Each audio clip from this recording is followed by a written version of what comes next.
Boss live update നമ്മുടെ big ബോസിനകത്ത് നമ്മുടെ അപ്പാനി ശരത്ത് വന്നല്ലോ. പുറത്തെ കാര്യങ്ങളൊന്നും സംസാരിക്കരുതെന്ന് ബിഗ് ബോസ് പ്രത്യേകിച്ച് വാണിംഗ് കൊടുത്തിട്ടുണ്ട്. വീട്ടിൽ വന്നതിന് ശേഷം എല്ലാവരോടും നല്ല സൗഹൃദ സംഭാഷണമൊക്കെ നടത്തുന്നുണ്ട്.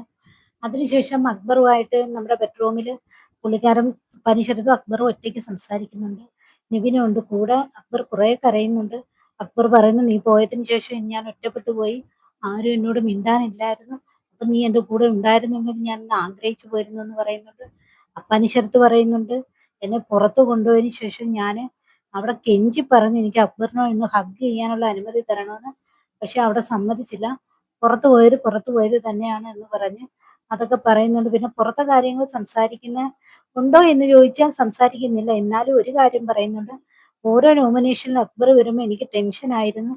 പുറത്തു പോകല്ലേ എന്നൊരു ടെൻഷൻ ഉണ്ട്. അതിൽ നിന്ന് അക്ബറിന് ഒരു കാര്യം മനസ്സിലാവും, അപ്പൊ പുറത്തു പോകും എന്നൊരു ടെൻഷൻ ഉണ്ടാകത്തക്ക രീതിയിലുള്ള പ്രതീതി ഉണ്ടായിരുന്നു എന്നുള്ളത് ഇതിൽ നിന്ന് മനസ്സിലാവുന്നുണ്ട്. എന്നിട്ട് പനിശരത്ത് പറയുന്നുണ്ട്, ഞാൻ ബിഗ് ബോസിൽ തിരിച്ചെത്തുമ്പോൾ നീ അവിടെ ഉണ്ടാവണമെന്ന് ഞാൻ ആഗ്രഹിച്ചു. എനിക്ക് നിന്നെ കണ്ട് സംസാരിക്കണം എന്നൊക്കെ പറയുന്നുണ്ട്. പിന്നെ പനിശരത്ത് പറയുന്നുണ്ട്, പുറത്ത് കുറെ കാര്യങ്ങൾ നിന്നോട് പറയാനുണ്ട്. പക്ഷെ ഒന്നും ഞാൻ ഇപ്പൊ പറയുന്നില്ല. എല്ലാം പുറത്ത് ചെന്നതിന് ശേഷം പറയാമെന്ന് പുള്ളിക്കാരൻ പറയുന്നുണ്ട്. കാരണം എന്ന് വെച്ച് കഴിഞ്ഞില്ലേ, അകത്ത് പുറത്ത് നല്ല ബഹളമാണല്ലോ സോഷ്യൽ മീഡിയയിൽ നടന്നുകൊണ്ടിരിക്കുന്നത്. പരസ്പരം അങ്ങോട്ട് ചെളിവാരി എറിയുന്ന പരിപാടി നടക്കുന്നുണ്ട്. അപ്പൊ അതേക്കുറിച്ചൊക്കെ ആയിരിക്കാം പുള്ളിക്കാരൻ പറയാനുണ്ട്.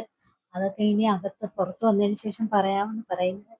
അത് കണക്ക് തന്നെ കുരുതി കോണറെന്നും പറഞ്ഞ് പലരും കളിയാക്കിയതിനെ കുറിച്ച് അപ്പനുസരത്ത് പറയുന്നുണ്ട്.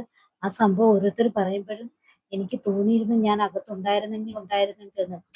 നമ്മുടെ സാവും മോൻ വന്ന് പറഞ്ഞില്ലേ, കുരുതി കോണറെന്നും പറഞ്ഞ് പുള്ളിക്കാരനല്ലേ ഈ സംഭവം ഇവിടെ കൊണ്ടുവരുന്നത്. ആ വിഷയത്തെ കുറിച്ച് സംസാരിക്കുന്നുണ്ട്.